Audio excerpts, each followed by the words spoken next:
Acts chapter 23. And Paul, earnestly beholding the council, said, Men and brethren, I have lived in all good conscience before God until this day. And the high priest Ananias commanded them that stood by him to smite him on the mouth.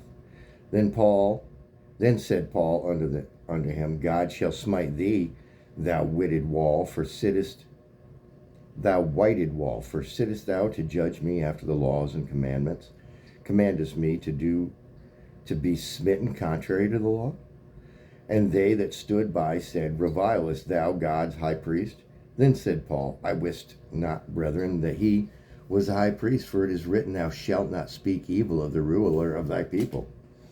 But when Paul perceived that one part were Sadducees and the other Pharisees, he cried out in the council, Men and brethren, I am a Pharisee, the son of a Pharisee, of the hope and resurrection of the dead, and I am called in question. When he had so said, there arose a dissension between the Pharisees and the Sadducees, and the multitude was divided. For the Sadducees say that there is no resurrection, neither angel nor spirit, but the Pharisees confess both.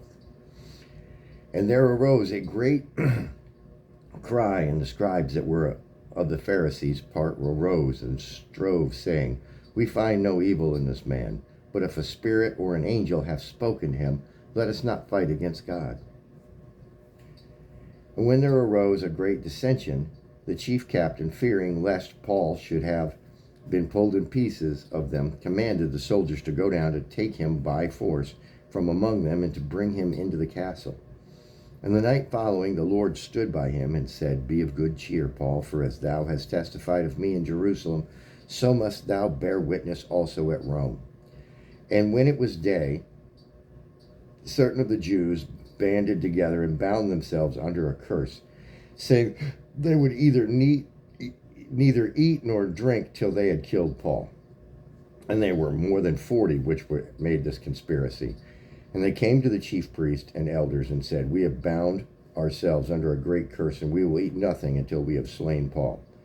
Now therefore ye with the council signify to the chief captain that he bring him down unto you tomorrow, as though ye would inquire something more perfectly concerning him.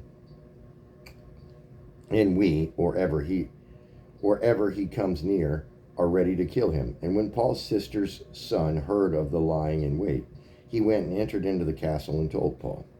Then Paul called one of the centurions unto him and said, Bring this young man unto the chief captain, for he hath a certain thing to tell him. So he took him and brought him to the chief captain and said, Paul the prisoner called me unto him and prayed me to bring this young man unto thee, who hath something to say unto thee.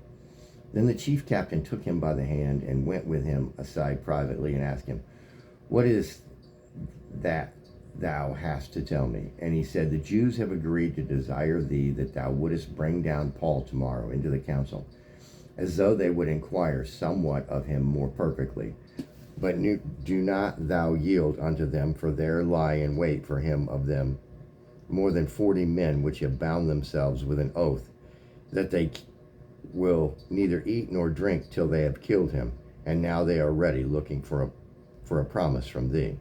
So the chief captain then let the young man depart and charged him, See thou tell no man that thou hast showed these things to me.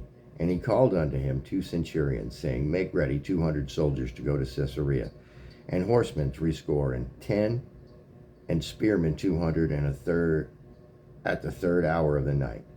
And provide them beasts, that they may set Paul on and bring him safe unto Felix the governor. And he wrote a letter after this manner: Claudius Lysis, unto the most excellent governor Felix, sendeth greetings. This man was taken of the Jews, and should have been killed of them. Then came I with an army and rescued him, having understood that he was a Roman. And when I would have known the cause wherefore they accused him, I brought him forth into their council, whom I perceived to be accused of questioning of their law, but to have nothing laid to his charge worthy of death or of bonds. And when it was told me how the Jews laid wait for the man, I sent straightway to thee, and gave commandments to his accusers also to say before thee what they had against him. Farewell. Then the soldiers, as it was commanded, commanded them, took Paul and brought him by night to Antipatris. On the morrow they left the horsemen to go with him and returned to the castle, who, when they came to Caesarea and delivered the epistle to the governor, presented Paul also before him. And when the governor had read the letter, he asked of what province he was. And when he understood that he was of Cilicia, I will hear thee, said he, when thine accusers are also come. And he commanded him to be kept in Herod's judgment hall. That was Acts of the Apostles, chapter 23. Amen.